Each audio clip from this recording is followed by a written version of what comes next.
رؤيا جديدة من رؤى هذا الزمان. في هذه الرؤيا رسالة لجميع أمة محمد صلى الله عليه وسلم، وأنصح الجميع بالاستماع والإنصات لهذه الرؤيا ولمثل هذه الرؤى، لما فيها من خير عظيم للجميع ولمن سيأخذ بها ويعمل بما جاء فيها. فهي تخبرنا أننا في أخطر فتنة وأعظم فتنة، وتخبرنا بطرق النجاة، وتخبر الجميع أن التسلطات الشيطانية قد كثرت، وسنعرف منها أشياء كثيرة إن شاء الله تعالى. فإليكم الرؤيا وإليكم تفسيرها. بسم الله الرحمن الرحيم. الحمد لله والصلاة والسلام على نبينا محمد وعلى آله وصحبه أجمعين. حياكم الله أعزائي المتابعين والمتابعات أينما كنتم. معنا اليوم رؤيا كانت بتاريخ أو في نوفمبر 2025. يقول الرائي: رأيت أني أقاتل شياطين زرق اللون، وكنت أضربهم بالسياط وأنا أقرأ آية الكرسي، فنزل من العدم شاب ملتحي يلبس ملابس المقاتلين خضراء اللون وله عمامة، فدخل أمامي وقتل تلك الشياطين، وكنت أسمع صراخهم، ثم التفت إلي وقال لي بالحرف: يا صاحب الصوت، بلغ أمة محمد صلى الله عليه وسلم أن يقرأوا سورة البقرة فهي النجاة. العجيب أني صحوت على أذان الفجر مباشرة ورائحة مسك حولي لم أشم مثلها في الدنيا. انتهت الرؤيا وما كتب أخونا الرائي. تفسير هذه الرؤيا وبالله التوفيق. أولا أيها الأخوة والأخوات، الرؤيا تؤكد أننا في زمن زادت تسلطات الشياطين، وتؤكد لنا جميعا جاء في الرؤيا شياطين زرق اللون، معناها مجرمين كافرين. فاللون الأزرق أو العيون الزرقاء في كثير من الرؤى، وخاصة إذا اقترنت بالشياطين، إشارة إلى أنهم مجرمين، وهذا عرفناه من خلال القرآن الكريم. تؤكد الرؤيا أننا في أخطر فتنة حذر منها جميع الأنبياء والرسل، تشير إلى الدجال وجنود الدجال الممهدين للدجال،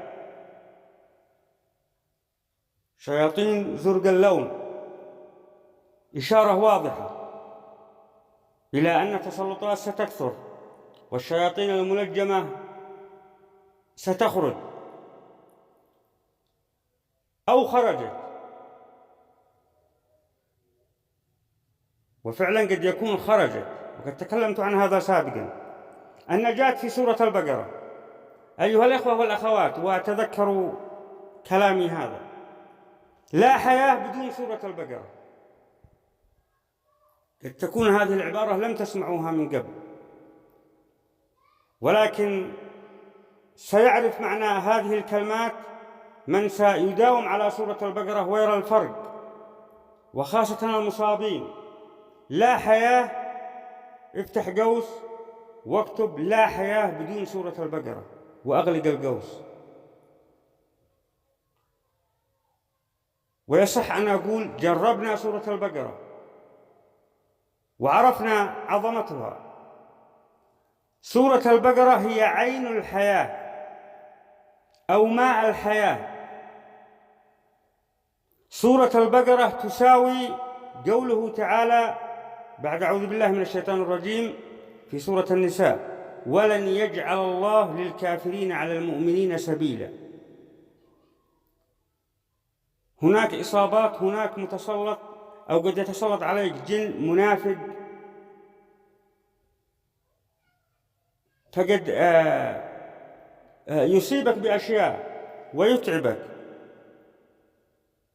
وحتى لو كنت قد تقرأ سورة البقرة ولكن هناك ذنوب ولست ملتزم كما أمر الله سبحانه وتعالى. كلنا بشر وكلنا خطاؤون، فحتى الصحابة كانوا حتى الصحابة هم بشر، ولذلك يجد الكثير أنهم يداومون على سورة البقرة ولا يجدون الشفاء الكامل. فما هو السبب؟ طبعا الإجابة الشفاء هو بأمر الله وبيد الله عندما يأذن الله. ولكن إن تركنا سورة البقرة سوف نهلك أيها الإخوة والأخوات، وأرجو الإنصات والاستماع بالقلوب قبل الآذان.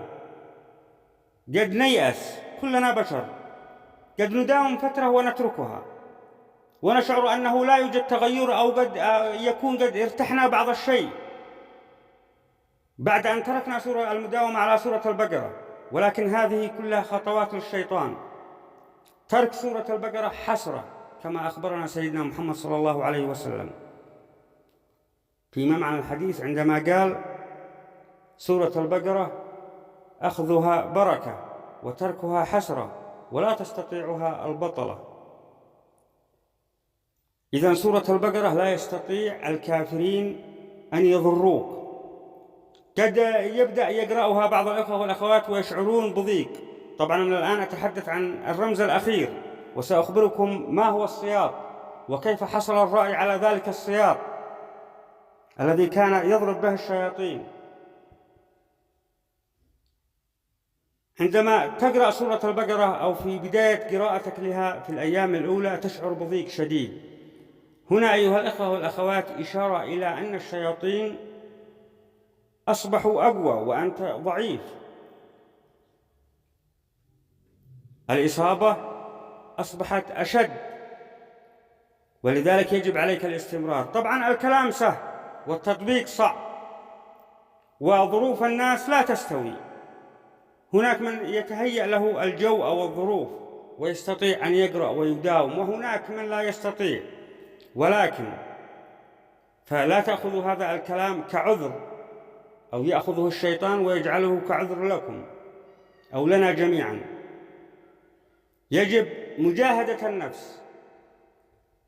فإن استطعت أن تداوم على سورة البقرة والدعاء والرقية الشرعية فهذا هو توفيق طبعا من الله سبحانه وتعالى، والدليل على أن شفاءك اقترب. عندما تترك سورة البقرة لا تظن أنك على خير أو أنك شخص طبيعي سواء رجل أو امرأة، واعلم علم اليقين أن الشيطان يعمل في خفاء، ولن تتفاجأ إلا وقد الأمراض انتشرت أو هناك أشياء لا سمح الله. إذن سورة البقرة فيها خير عظيم، وجاءت في هذه الرؤيا إشارة إلى أن النجاح فيها، وتؤكد لنا أو يؤكد لنا الرمز والرؤيا كاملة أن الشياطين تسلطاتهم ازدادت وسوف تزداد. وسورة البقرة فيها بركة، وهي جند من جنود الله. وهذا الشاب الذي ظهر من العدم هو طبعا بإذن الله هو جند من جنود الله، جن ملائكة، جن ملائكة، بسبب آية الكرسي وسورة البقرة. إذن فيها خير عظيم وفيها نجاة فعلا. أما عندما قال: كنت أضربهم بالسياط، والرمز الأخير قال له الشاب الملتحي الذي ظهر من العدم: يا صاحب الصوت.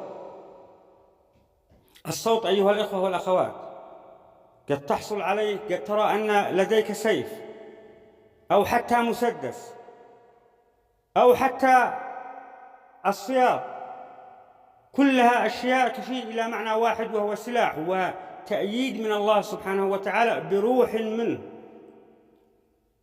وأيها الإخوة والأخوات كل هذه القوة أو ما يوجد أو إمكانياتنا أو حتى المشي أو حتى السرعة لنا ولغيرنا كلها هي بأمر الله. وهناك فيها أو إشارة إلى الروح الذي لا نعلم عنه إلا شيء يكاد لا يذكر.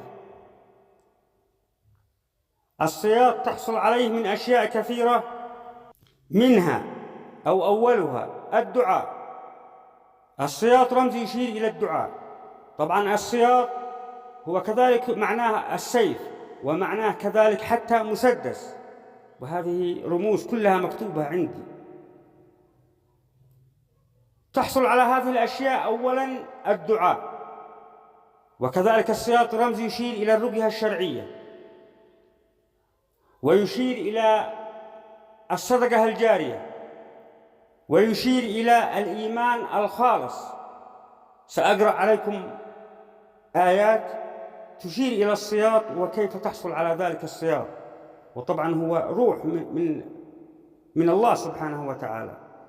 قال تعالى: يا أيها الذين آمنوا اتقوا الله وآمنوا برسوله يؤتكم كفلين من رحمته ويجعل لكم نورا تمشون به ويغفر لكم والله غفور رحيم. وقال تعالى: لا تجد قوما يؤمنون بالله واليوم الآخر يوادون من حاد الله ورسوله ولو كانوا آباؤهم أو أبناءهم أو إخوانهم أو عشيرتهم أولئك كتب في قلوبهم الإيمان وأيدهم بروح منه. وقال تعالى: إنما المؤمنون الذين آمنوا بالله ورسوله ثم لم يرتابوا وجاهدوا بأموالهم وأنفسهم في سبيل الله أولئك هم الصادقون. صدق الله العظيم. تدبروا هذه الآيات وستعرفون طرق امتلاك ذلك الصوت أو الصياط. ربنا آتنا من لدنك رحمة وهيئ لنا من أمرنا رشدا، وإلى لقاء آخر إن شاء الله، والسلام عليكم ورحمة الله وبركاته.